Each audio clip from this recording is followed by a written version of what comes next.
De ce bâtiment. Donc ce bâtiment, il est à la propriété de l'État, c'est pas la propriété de la TI.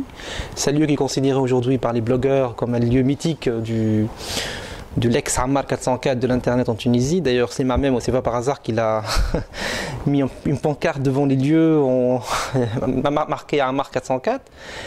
Mais c'est rien à voir en fait. Il y a des ingénieurs, il y a les meilleurs ingénieurs en internet en Tunisie qui travaillent ici, qui ont travaillé. Il y a des ingénieurs qui ont quitté aussi.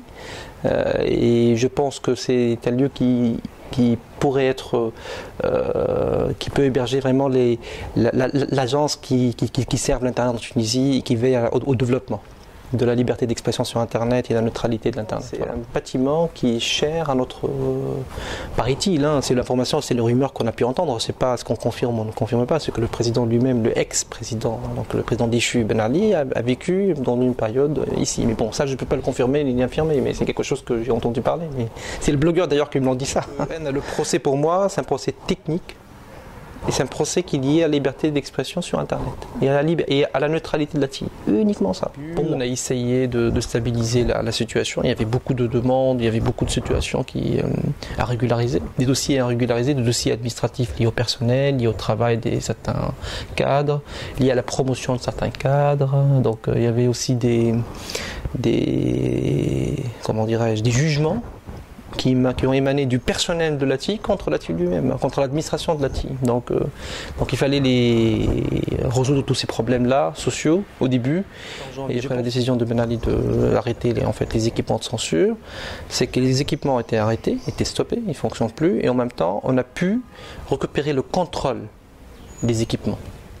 Et ça, c'est très important. Plus le trafic augmente, plus les équipements n'arrivent plus à filtrer.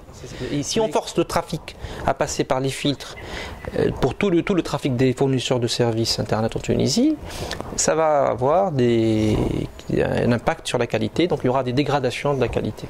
On ne peut pas détruire les logiciels sont installés sur des machines quand même qui sont des machines assez sophistiquées, ils sont protégés par pas mal de droits d'auteur, et aussi par les contrats de confidentialité, des contrats de protection de propriété intellectuelle. Le seul moyen de